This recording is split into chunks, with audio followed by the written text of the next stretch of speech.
생각을 바꾸면 보이는 진리라는 말씀의 제목으로 함께 말씀 나누겠습니다.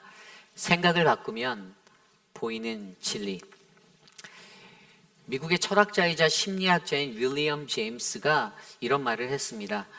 생각이 바뀌면 행동이 바뀌고, 행동이 바뀌면 습관이 바뀌고, 습관이 바뀌면 인격이 바뀌고, 인격이 바뀌면 운명도 바뀐다.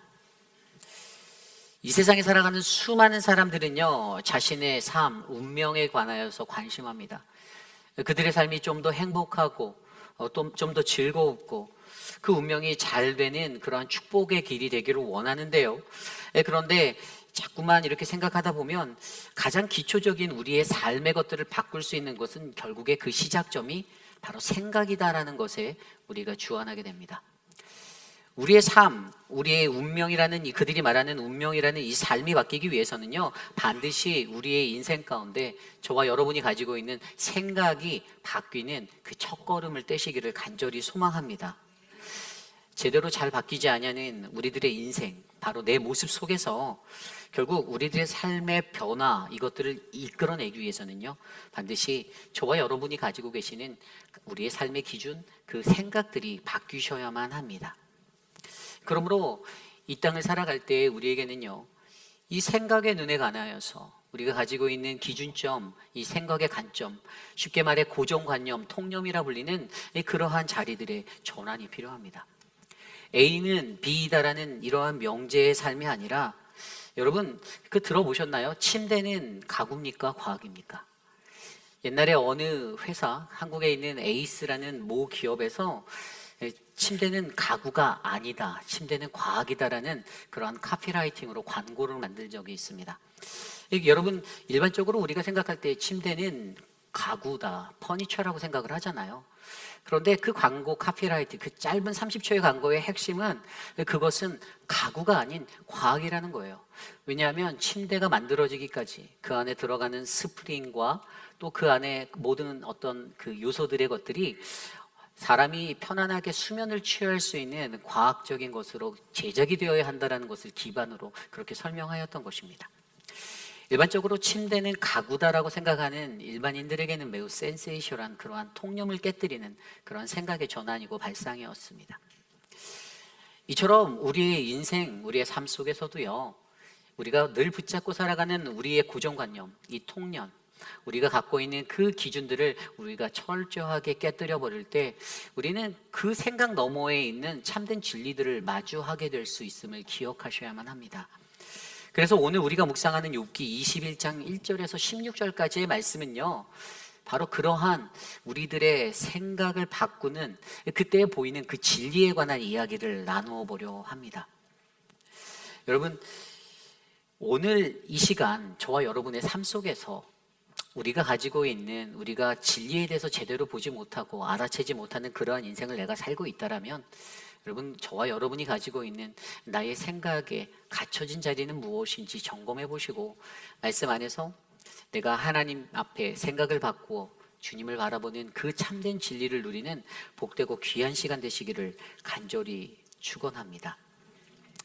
오늘 생각을 바꾸면 보이는 진리, 오늘 첫 번째 말씀은요, 우리는 위로에 관한 잘못된 생각을 바꾸어야 한다라는 것입니다. 우리는 위로에 관한 잘못된 생각을 바꾸어야 합니다. 여러분, 위로라는 것은 무엇입니까?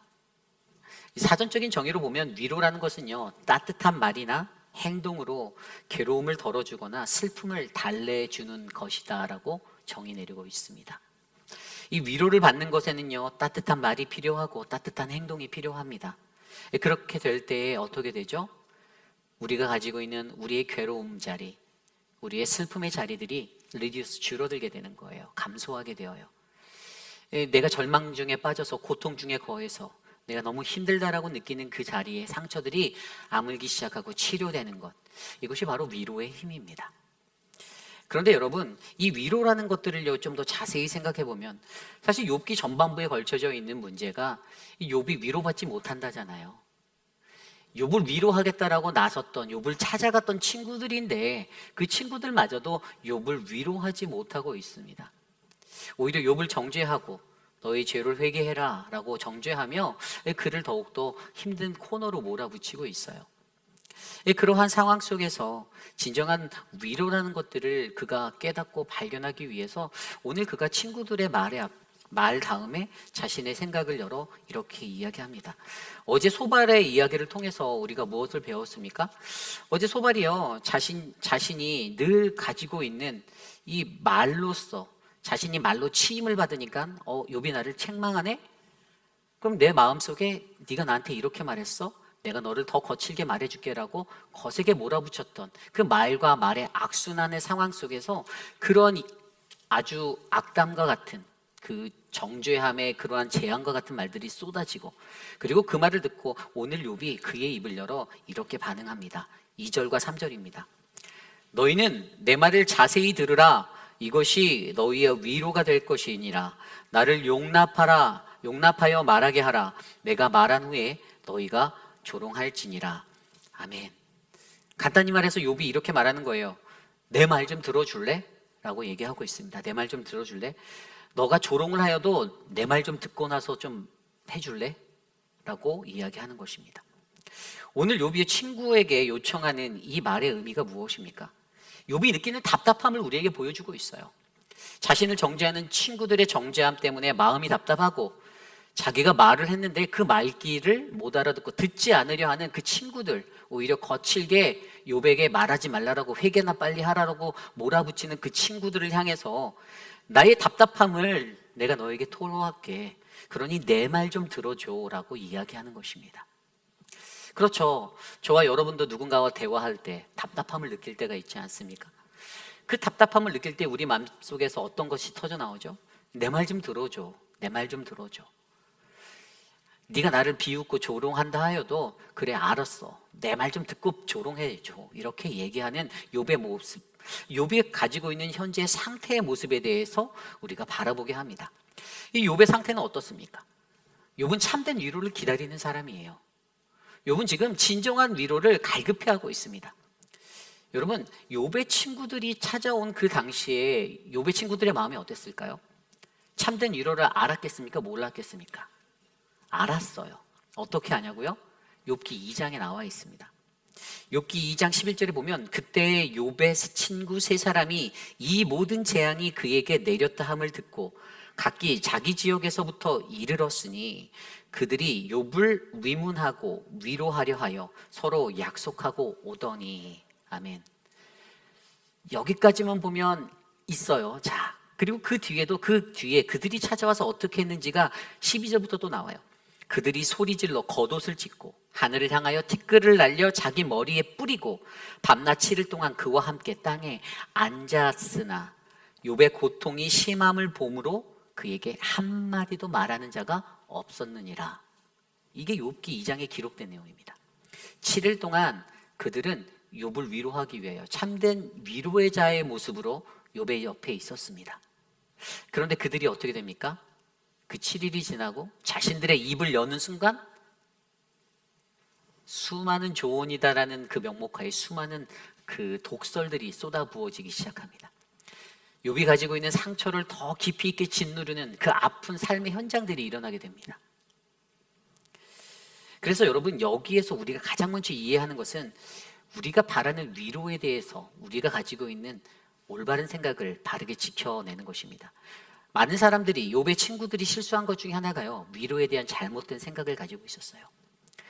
그들의 생각에는요, 위로라는 것은 조언하면 된다. 내가 충원하면 되고 내가 어떤 해결책을 제시하면 이것이 참된 위로가 될 수 있어라는 자신의 지혜와 지식을 믿는 그러한 말들이 있었습니다. 그런데 오늘 욥이 바라는 것은요, 그러한 충언과 조언이 아니었습니다. 그것이 그에게는 절대로 참된 위로가 되지 못했습니다.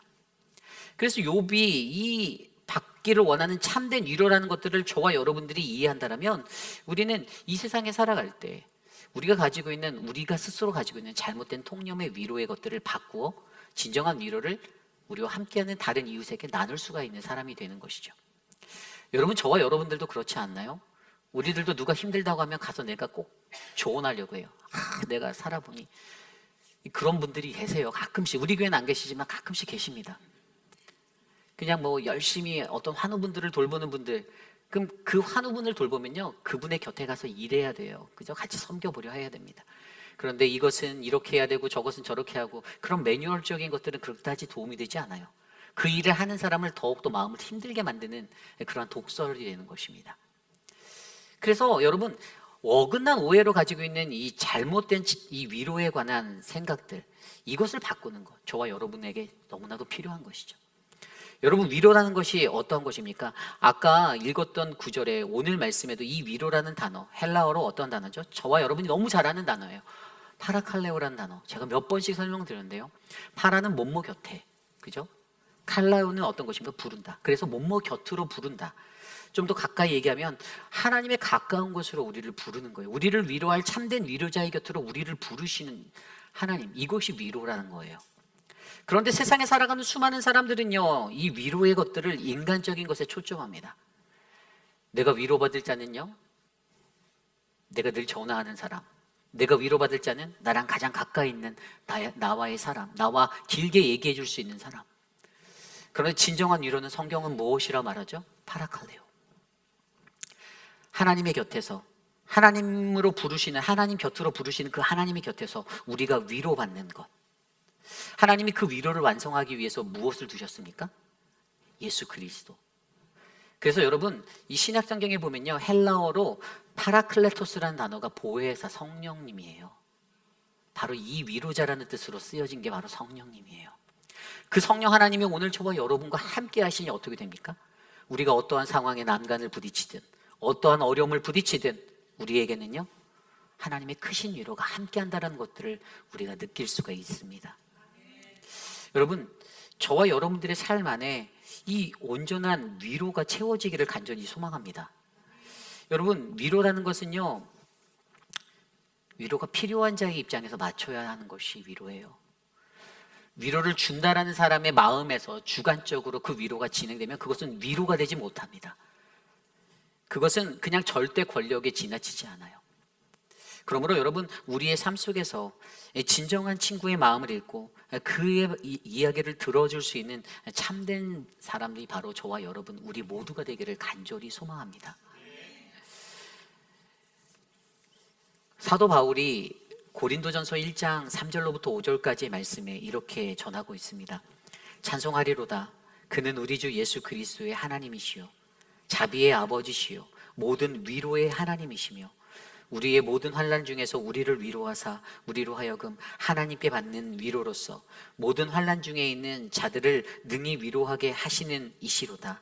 그리스도의 고난이 우리에게 넘친 것 같이 우리가 받는 위로도 그리스도로 말미암아 넘치는도다. 아멘. 여기에 위로라는 단어도 바로 파라칼레오. 하나님이 이 땅에 사는 모든 피조물, 우리 인간에게 가장 최고의 위로자로 예수 그리스도를 우리에게 주셨음을 믿으시기 바랍니다. 우리는 오직 그분을 통해서만 우리가 위로를 받아야 합니다.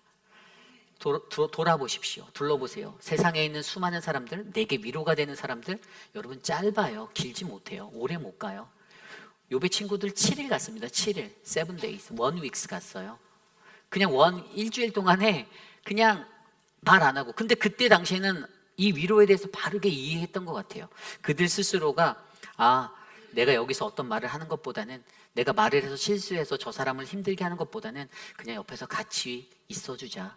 입을 닫고 같이 저 사람의 마음을 내가 함께 해주자라는 그 마음이 그들에게 있었는데, 그들이 입을 딱 여는 순간에 모든 관계가 꼬여버리게 되었습니다. 그러므로 여러분, 저와 여러분들 안에 우리가 가지고 있는 이 잘못된 위로에 관한 생각들을 꼭 바꾸시기를 부탁드립니다. 욥의 친구들이 가졌던 이 잘못된 위로에 대한 기준이, 그 통념들이 우리들의 삶 속에서는 반드시 변화되어서 사랑하는 모든 교우들과 함께 진정한 위로를 나누는 아름다운 믿음의 공동체가 되시기를 간절히 축원합니다. 이것이 오늘 말씀의 첫 번째, 생각을 바꾸면 보이는 진리, 우리는 위로에 관한 잘못된 생각을 바꾸어야 합니다입니다.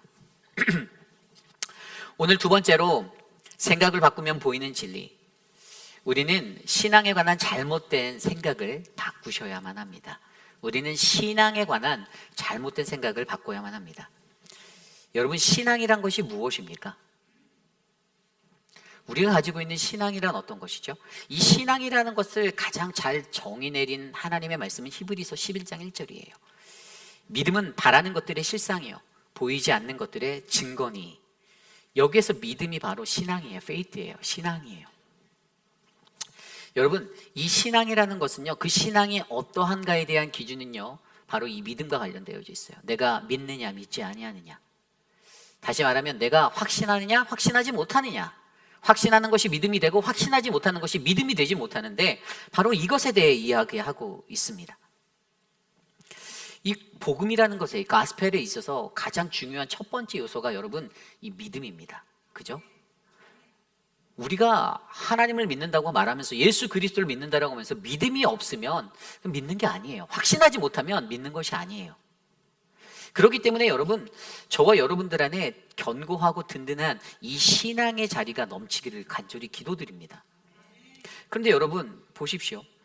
그가 이러한 신앙의 자리를 욥이 뭐라고 표현합니까? 욥이 오늘 말씀 7절에 보면요, 어찌하여 악인이 생존하고 장수하며 세력이 강하냐라고 그렇게 말합니다. 이것은요, 하나님께 말하는 거예요.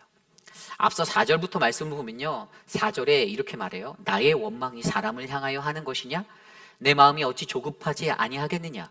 5절입니다. 너희가 나를 보면 놀라리라. 손으로 입을 가리리라. 6절입니다. 내가 기억하기만 하여도 불안하고 두려움이 내 몸을 잡는구나. 이게 왜 그런가 하면요, 욥이 자기가 말하는 거예요. 내 원망이 너희를 향하는 게 아니야 라고 말하는 거예요. 사람을 향해 말하는 게 아니라는 거예요. 욥은 지금 하나님을 향해서 질문하고 있습니다. 나는 지금 하나님께 질문하는 거야.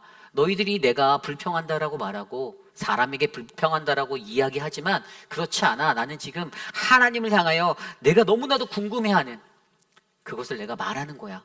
그러면서 5절에 뭐라고 말했죠? 나를 보면 놀라리라. 그러니까 속으로 입을 가려라. 말하지 마. 너희들은 입을 닫아줘. 멈춰줘. 라고 얘기하는 거예요. 그러면서 6절에 내가 당한 일을 생각만 해도 내가 너무나도 소름 끼치게 내가 너무 힘들거든. 이라고 말합니다. 그러면서 그가 하나님께 던지는 질문이 바로 7절인 거예요. 어찌하여 악인이 생존하고 장수하며 세력이 강하냐? 여러분, 신앙이라는 것에서 이 질문이 굉장히 중요한 질문이에요.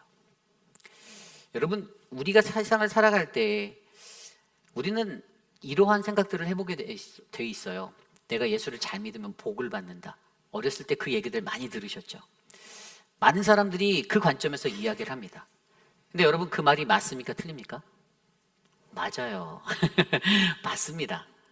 맞지만 거기에서 문제가 있는데, 그것이 잘못되게 적용될 때 틀리게 가는 거예요. 하나님이 무조건 복을 주시는 그런 맹목적인 신앙의 하나님으로 우리가 만들어버리면 안 된다는 거예요. 하나님은 복을 주시는 분이 맞아요. 그러나 하나님은요, 복도 주시고 고난도 주시고 환난도 주시고 어려움도 주시는 그러한 분이심을 믿으셔야 돼요. 늘 복을 받기 원하는 그 자세, 그 태도, 그 모습, 나쁜 것은 아니지만 그것이 위험하다라는 것들을 여러분께 알려드리는 겁니다. 제가 예전에 휴스턴에 한 2년 정도 살았는데, 그때 레이크우드 처치를 방문한 적이 있어요. 조엘 로스틴이 했던, 그 목사님이 했던 그 레이크우드 처치. 근데 그 교회는, 저는 개인적으로 조엘 로스틴 목사를 그렇게 좋아하지 않습니다. 제가 목사님을 평가하는 것은 어긋나지만 저는 그 교회는 그다지. 왜냐하면 그 교회에 늘 넘쳐나는 것은요, 인본주의 가운데 쌓여져 있는 어떤 그러한 만능적인 번영신학, 이러한 것들이 그곳에 너무 자리 잡아져 있어요. 다 블레싱이에요. 다 블레싱. 다 좋다는 거예요. 여러분, 번영신학이라고 말하는 것이 무엇입니까? 인간이 삶을 살아가는 데 있어서 우리가 뭐 재정적인 축복이나 물질적인 축복, 어떤 나의 모든 풍성함들, 이게 다 하나님의 뜻대로 하나님이 주시는 것이다. 그러므로 신앙을 갖고 살아가는 사람들은요, 이 하나님의 축복 가운데 놓이면 물질적 풍요를 받는다라고 말하는 이것이 나쁜 말은 아니고 듣기 싫은 말은 아니지만 위험한 말이다라는 사실들을 기억하셔야 돼요. 여러분, 물질의 풍요를 이렇게 자랑하다 보니까 이 사람들이 어떻게 되는 줄 아십니까? 2020년도에 신문 기사에 났던 얘기인데, 이 레이크우드 처치가요, 그 PPP론을 440만 달러를 받았대요. 근데 사람들한테 그게 이슈가 됐어요. 4만 명이 넘는 교회에 엄청난 재정력을 가지고 그 목사 1인당 그 조엘 로스틴의 연봉이 얼마인 줄 아세요? 4천만 달러예요. 4천만 달러.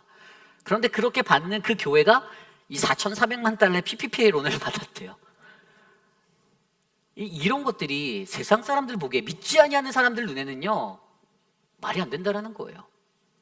너희들이 말하는 그 복음, 너희들이 말하는 그 복음의 능력, 그런데 너희들의 행동은 하나도 맞지 않아가 바로 이것이에요.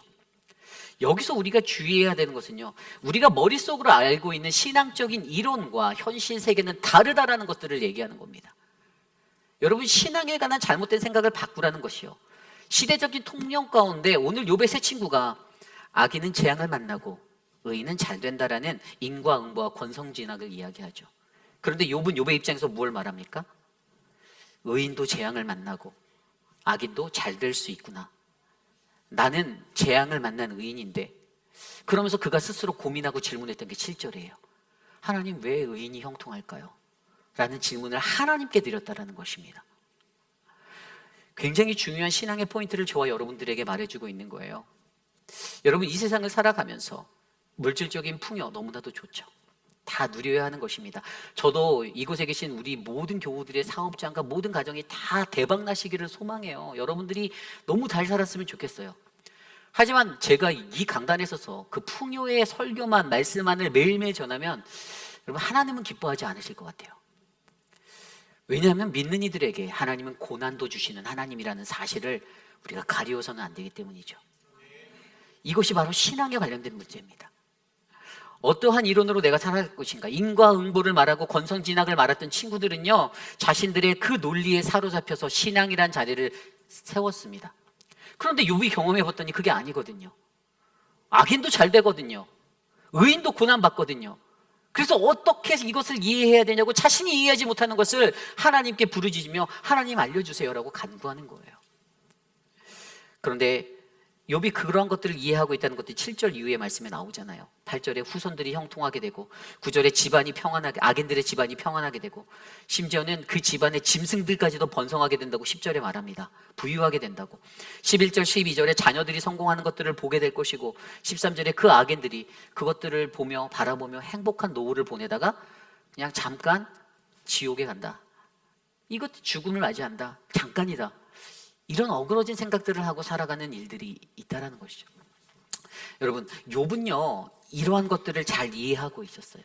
그래서 그가 붙잡아야 하는 신앙이 무엇인지에 대해서 그는 온전하게 깨닫고 있었다라는 사실입니다. 여러분, 오늘 이 시대를 살아가는 저와 여러분들에게도 우리가 가지고 있는 이 신앙의 원리가 온전한 믿음의 자리가 되기를 간절히 축원합니다.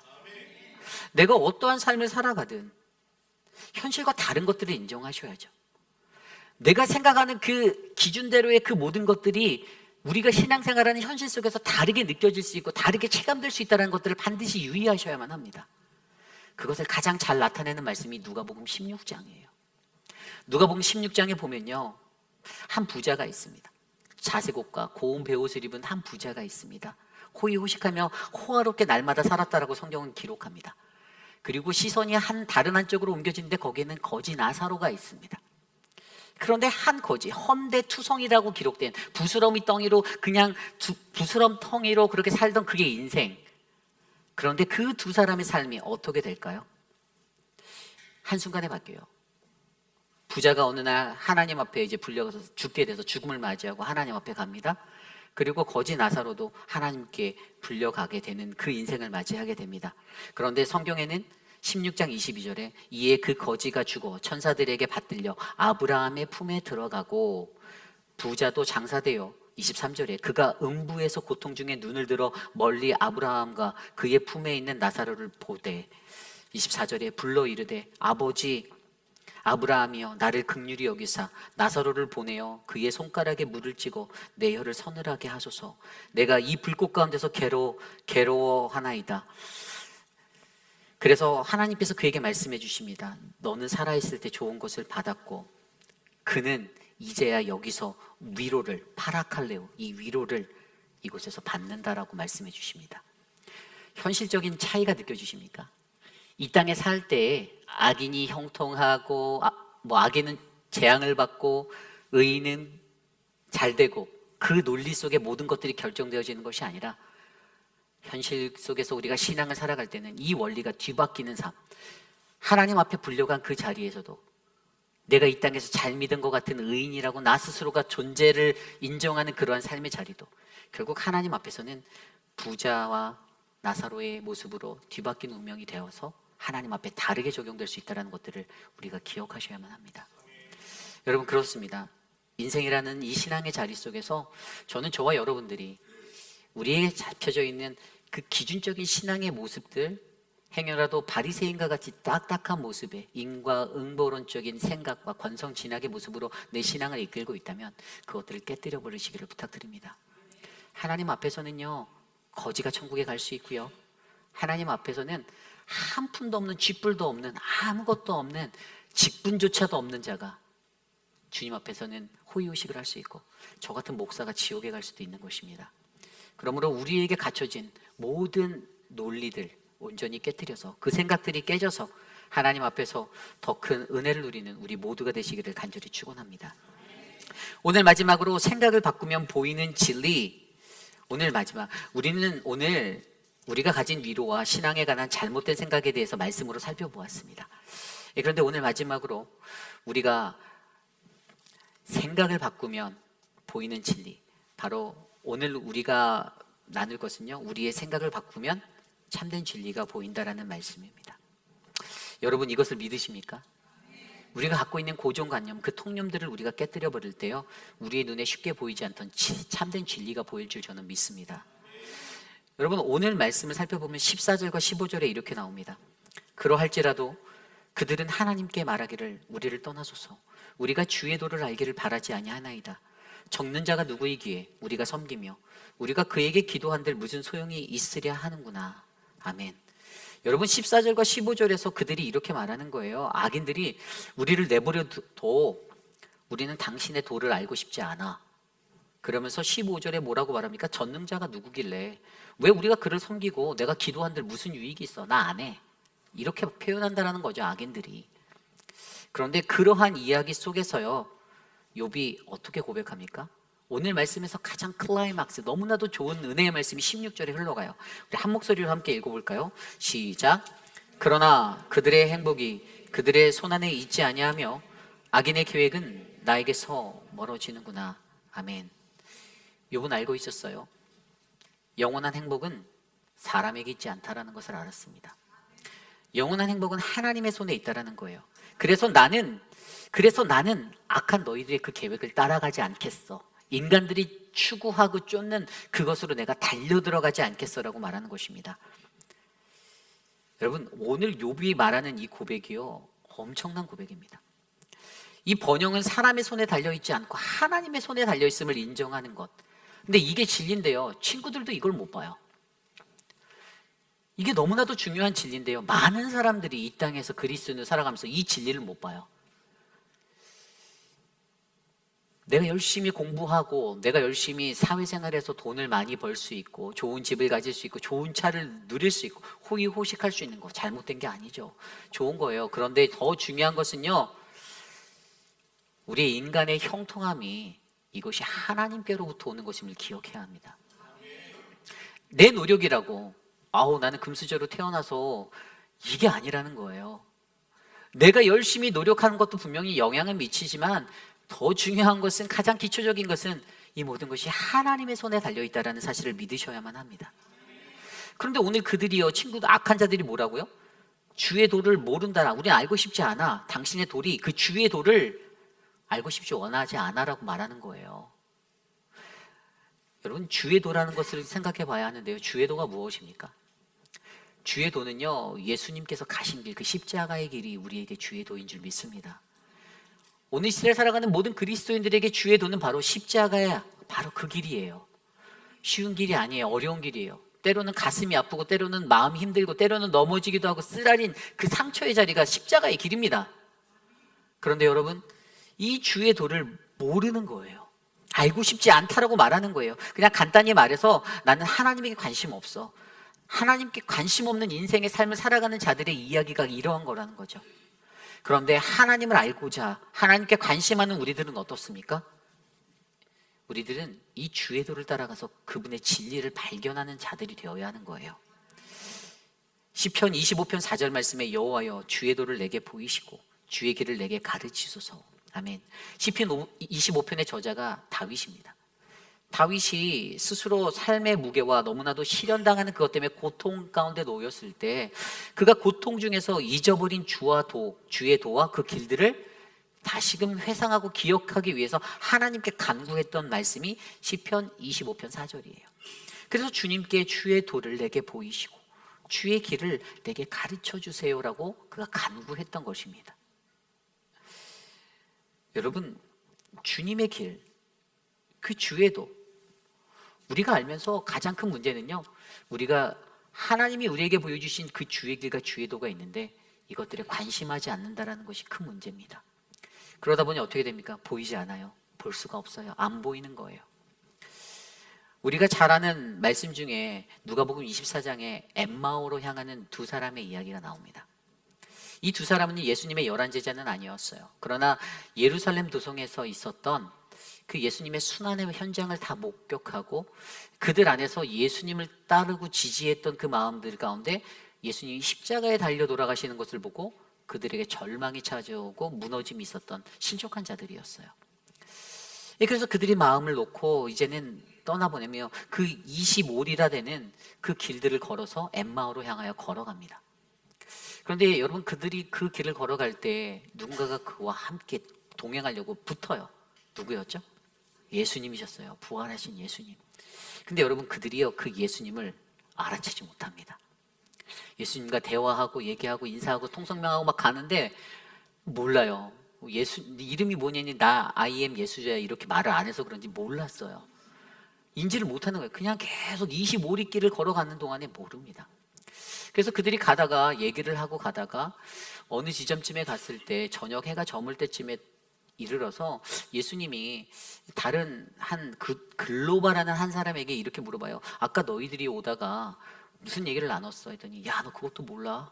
예루살렘 성에서 그 나사렛 예수라는 사람이 십자가에 달리는 이런 일들이 있었어. 그래서 그 이야기들을 다 해줘요. 그렇게 이야기를 하는데 그때 그 이야기를 하면서도 그분이 예수인지 모르는데 그때 이 누가복음 24장의 말씀에 보면요, 그들이 알아채지 못하는 것을 24장 16절에 이렇게 표현하고 있어요. 그들이 눈이 가리워져서라고 나와 있습니다. 그들이 눈이 가리워져서 보지 못하네. 그들이 서로 이야기하며 무난할 때 예수께서 가까이 이르러 나아갈 때 그들의 눈이 가리워져서. 근데 여기서 여러분 중요한 게 헬라어로 크라테오라는 이 가리워져서라는 단어예요. 여러분, 헬라어로 이 가리워져서라는 이 크라테오라는 단어, 영어 성경 ESV 성경에 보니까 But their eyes were kept from recognizing him이라고 되어 있어요. 그들의 눈이 가리워진 것. 근데 kept라는 단어가 가리워져서라는 뜻으로 사용됐는데 이게 뭐냐면요, 그들 스스로가 계속 유지하고 그들이 지켜냈던 상태를 말하는 거예요. 다시 말하면요, 헬라어 크라테오라는 이 단어는요, 우리의 삶 속에 우리의 상태 가운데 고정되어서 변함없는, 변하지 않는 우리들의 상태, 이것을 말하는 단어예요. 그들이 가지고 있던 의식, 생각, 시야, 그 모든 것들이 변하지 않았다라는 거예요. 예수님의 죽음을 바라보고도 변하지 않았다라는 거예요. 그래서 그들의 상태가 어떻게 해요? 그들의 눈이 가리워지게 만드는 그 점에 서게 하였다라는 것입니다. 그래서 어쨌든 그들이 그러한 이야기를 하다가 가다가 어느 곳에서 이제 날이 저물었으니까 우리와 함께 유하고 가시죠, 주무시고 가시죠 해서 잠을 자려고 하는데 그때 예수님이 어떻게 합니까? 떡을 떼서 그들에게 나누며 축사하세요. 그리고 축사하실 때 그들의 눈이 밝아졌다라고 성경은 기록하고 있습니다. 어두워졌던, 가리워졌던 그들의 눈이 밝아졌다라고 기록하는데, 그런데 이게 축사를 받으면 모든 게 끝나는구나라고 생각하실 수 있지만 이 누가복음 이 말씀을 자세히 들여다보면 거기에 한 가지 진리가 나와요. 어떻게 해서 그들의 눈이 띄어졌는가? 그것은 바로 그들이 32절에 이렇게 얘기해요. 그들이 말하길 우리에게 말씀하시고 성경을 풀어줄 때 우리 속의 마음에 뜨겁지 아니하였느냐. 아멘. 예수님이요 그들에게 성경을 풀어주셨거든요. 그 말씀을 야, 너희들이 마음에 더디게 믿는 자들로 살아서 되겠니라고 말하면서 모세와 모든 선지자들의 글로 시작해서 모든 성경에 쓴 그 글들을 풀어주셨는데 그게 마음에 와닿은 거예요. 이 말씀이 마음에 와닿으니까 어떻게 됩니까? 가려졌던 눈이 띄어지는 거예요. 영안이 열리게 되는 거예요. 그리고 그게 축사할 때 탁 띄어지게 이제 폭발하게 된 거죠. 여러분, 여기서 중요한 것이 무엇입니까? 예수를 알아보지 못하는 사람들, 그들에게 가장 필요한 건 하나님의 말씀이라는 거예요. 많은 사람들이 예수를 안다라고 생각하고 살아갑니다. 그런데 여전히 그들은요, 생각 너머에서 일하는 그 진리를 바라보지 못해요. 그렇기 때문에 오늘 그들에게 정말로 필요한 것은요, 하나님의 말씀 안에서 그들의 마음이 만져지고 그들의 마음의 영안이 띄어지는 하나님의 능력이 필요한 것입니다. 오늘 저와 여러분, 우리들이 이 시대를 살아갈 때 우리가 가장 많이 착각하는 것들, 내가 예수를 안다라고 말하는 것인데 하나님의 말씀은 들리지 않는 그 상태가 너무나도 아픈 것입니다. 나는 하나님을 안다라고 하는데 하나님의 그 메아리쳐 올리는 그 하나님의 말씀 속에서 내 심령의 완악함을 보지 못하고 깨뜨리지 못하고 여전히 똑같은 패턴으로, 똑같은 라이프 스타일로 똑같이 그 인생을 또이또이 살아가는 인생이 안타까운 인생이 된다는 것입니다. 그러므로 여러분, 우리가 함께 기도하시기를 부탁드립니다. 우리의 삶 가운데 하나님, 나는 욥이 고백한 것처럼 악인의 계획 속에 거리가 먼 나의 삶을 내가 살기 원합니다. 나는 하나님께 신앙을 두고 나는 바로 그 주님이 가르쳐 주신 그 주의 길을 내가 걸어가겠습니다. 그런 하나님 내게 말씀하시고 내게 은혜를 부어주셔서 하나님, 이 진리를 내가 볼 수 있도록 도와주시옵소서. 이렇게 기도하는 저와 여러분 우리 모두가 되시기를 간절히 축복합니다. 이제 말씀을 정리하고자 합니다. 생각이라는 것들이 참 아주 아이러니한 한 끗 차이인 것 같아요. 여러분, 그 매지가이라고 해보신 적 있나요? 매지가이를 해보신 분들은요, 이 매지가이가 뭐냐면요, 우리 인간이 가지고 있는 이 눈의 이 약간 착시적으로 일어나는 이 차이를 이용해서 만든 거예요. 이게 어떻게 하냐면 오른쪽 눈을 감아버리면 왼쪽으로 보이는 사물과 또 반대쪽으로 감아서 보는 시각이 약간씩 차이가 생겨요. 아실 거예요. 인간의 눈에게는 그런 착시가 있는데, 그런데 이 매지가이가 그것을 통해서 그 안에 이제 2D로 되어져 있는 그림 안에서 3D로 된 다른 것들을 보여주거든요. 근데 여러분, 이것을 제가 어렸을 때 보려고 할 때 어떻게 했냐면요, 이 몸에 힘을 빼고 눈에 힘을 빼고 이 사시로 이렇게 가만히 이렇게 멍하게 때리면서 맞추면 보이거든요. 힘을 빼야 돼요. 막 눈에 부릅뜨고 막 보면 안 보여요. 눈만 아파요. 눈에 힘을 빼고 눈을 사시로 정가운데로 모으면서 눈에 힘을 빼면 그 뒤에 3D로 되는 게 확 보이거든요. 진짜 그래요. 집에 가서 한번 해보세요. 근데 예수님에 관해서 우리가 이 땅에서 그리스도인으로 살아갈 때에도 똑같다라는 거예요. 우리의 몸에 힘을 빼시고 우리의 생각에 힘을 빼시고 우리가 예수 그리스도라는 그 참된 진리를 들여다보기 위해서 3D로 확 튀어나오지는 않지만 예수님이 이것들을 보기 위해서는요, 우리의 힘을 빼고 우리의 생각의 지경을 바꾸며 나아가야 한다는 것입니다. 여러분, 생각의 차이가 힘이 됩니다. 그래서 애플의 옛날에 슬로건 중에 하나가 Think Different라는 생각의 차이, 이것이 바로 힘이 됐던 거예요.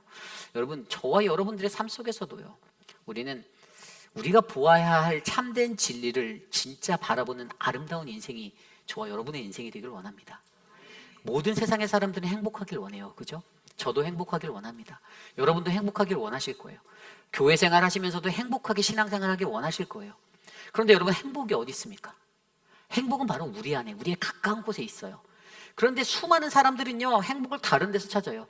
야, 너 행복하기 위해서는 저 학원을 다녀야 되고, 야, 너 행복하기 위해서는 너 야간에도 또 학원에 가야 되고, 애들한테 그렇게 가르쳐요. 너 행복하기 위해서는 피아노 해야 돼. 야, 너 행복하려면 수학학원도 가야 돼. 야, 너 행복하려면 삼성전자에 들어가야 돼. 한국의 경우는 그렇다라는 거죠. 근데 행복이 진짜 거기 있습니까? 아니에요. 우리가 잘 알고 있는 벨기에 소설 중에 그 틸티가 미틸이 나온 그 남매의 이야기, 파랑새 이야기 아시죠? 파랑새를 찾아서 쫓아 막 다녔는데 나중에 결론, 제가 선명하게 그 어렸을 때 기억나는 건, 아니, 그 파랑새가 자기네 집에 있는 비둘기였더라고요. 여러분, 가장 가까운 곳에 그 행복이 있다는 것을 우리가 망각하지 마시기를 부탁드립니다.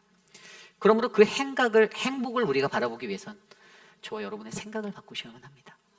파랑새가 있다고 파랑새를 쫓는 게 아니라 집안에 있는 비둘기를 보셔야 합니다. 근데 그 진리를 못 보는 거예요. 등잔 밑이 어두워서. 저와 여러분에게는 우리 이미 예수 그리스도라는 참된 진리, 그 행복이 우리 안에 있습니다. 그 소중한 보배의 질그릇이 저와 여러분에는 담겨져 있습니다. 그렇다면 우리가 가지고 있는 어긋난 모든 생각을 바꾸어 진정한 진리의 자리에 함께 나아가시지 않겠습니까? 저와 여러분들을 인도하는 그 하나님의 음성 가운데 우리가 진리를 반주할 수 있는 놀라운 은혜의 삶이 우리의 삶 가운데 일어나기를 간절히 축원합니다. 오늘 주신 말씀을 놓고 함께 이 찬양하기 원하는데, 모두 자리에서 일어나서 우리 시선이라는 찬양 함께 부르며 이 시간 함께 주님 앞에 나가겠습니다.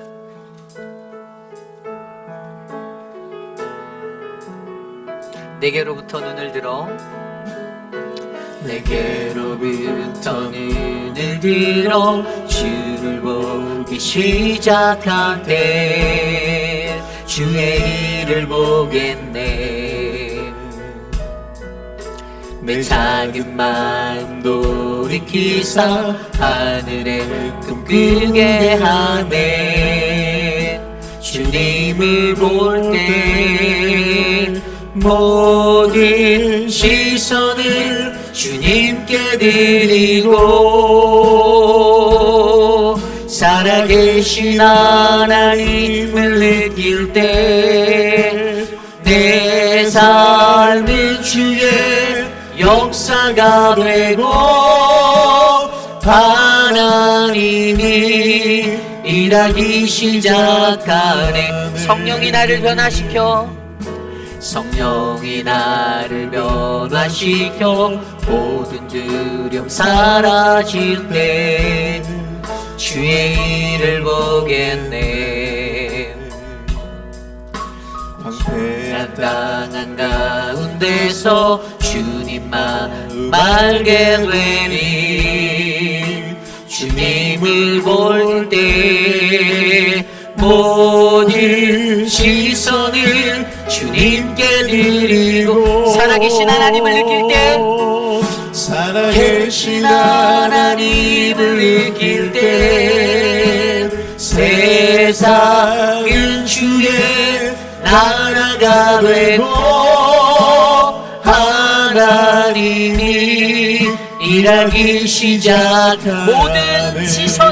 모든 시선을 주님께 드리고, 살아계신 하나님을 느낄 때 내 삶은 주의 역사가 되고 하나님이 일하기 시작하네. 마지막으로 한 번 더 모든 시선을 주님께 드리고, 살아계신 하나님을 느낄 때 세상은 주의 나라가 되고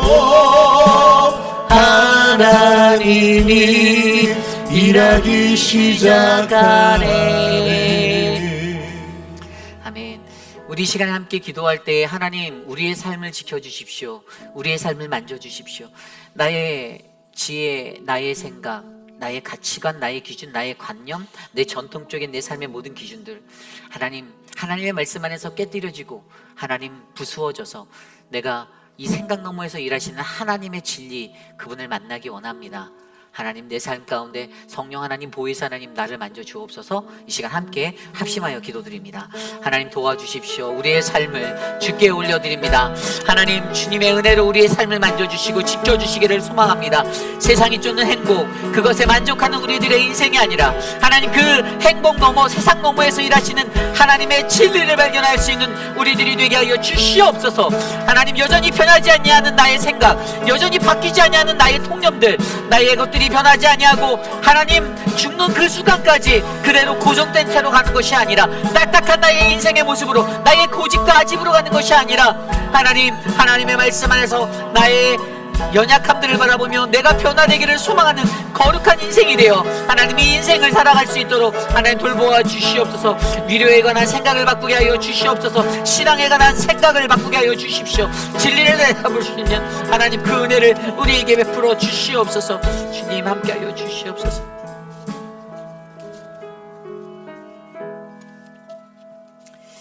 참으로 존귀하신 하나님, 감사를 드립니다. 하나님, 늘 우리는 우리의 생각이 맞다라고, 나의 짧은 생각과 나의 것들로 판단하며 살아가는 연약한 존재임을 고백합니다. 하나님, 위로에 대해서도 늘 내 주관대로 단정짓고, 하나님, 늘 신앙의 삶에서도 이것이 맞다라고 고집하였던 우리들의 것들이 있다라면 하나님의 말씀을 통하여 우리의 영안이 깨어져 우리의 어두움이 거쳐 주님을 바라볼 수 있는 그 진리에 서게 하여 주시옵소서. 사랑하는 우리 이종인 성도님, 하나님 육신의 연약함, 마음의 우울함들 하나님 떨쳐버리기를 간절히 소망합니다. 연약한 육신에 힘을 주시고 주의 마음에 평화를 주셔서 그 삶이 주님 안에서 은혜를 누릴 수 있는 인생이 되게 도와주시옵소서. 사랑하는 우리 김영순 성도님, 하나님 우리 방사선 치료를 받고 또 하나님 이따가 어제 급하게 이머전시에 또 들어갔습니다. 하나님 부작용이 사라지게 도와주시고 모든 치료의 순간들 하나님이 지켜주셔서 잘 마무리되게 도와주시며, 사랑의 하나님, 지금 찾아온 이 고통을 통하여 하나님이 그 영혼에게 말씀하시고자 하는 그 음성을 들을 수 있도록 은혜를 베풀어 주시옵소서. 사랑하는 우리 박희자 사모님, 강수정 사모님, 하나님 사모로서 살아갔던 그 어려운 인생 속에 하나님 연약함을 주셨는데 하나님 기도하고 다시 일어나고 회복될 수 있는 그 모든 것들을 우리가 함께 구하기 원합니다. 하나님 사랑하는 목사님들의 가정에 복을 주시고 하나님의 은혜를 베풀어 주셔서 하나님 주님 크신 은혜로 함께 하옵소서. 하나님 태신자들을 위하여 기도합니다. 하나님 여태까지 우리가 품었던 영혼들 다음 주에 꼭 초청할 수 있도록 용기를 주시옵소서. 하나님 그리하여 이 성전 가운데 아름다운 말씀의 잔치 내 영혼의 파라다이스를 경험하도록 역사하여 주시옵소서. 지금은 우리 구주 예수 그리스도의 무한하신 은혜와 그 크신 하나님의 사랑하심과 성령 하나님의 감화감동 교통하심의 역사가 우리가 가지고 있는 짧은 생각, 하나님 이것들을 바꾸면 보이는 그 진리, 하나님 그 진리를 내가 경험하기 원합니다. 하나님의 말씀으로 날 만지시고 나를 견인하셔서 내 삶이 주님의 진리 안에 이르도록 인도하여 주시옵소서라고 고백하는 사랑하는 우리 회입빛 아닌 장로교회 성도님들 한 분 한 분 머리머리 위에 저들의 가정과 자녀와 삶의 터전 위에 지금으로부터 영원토록 함께 하시기를 간절히 축원하옵나이다.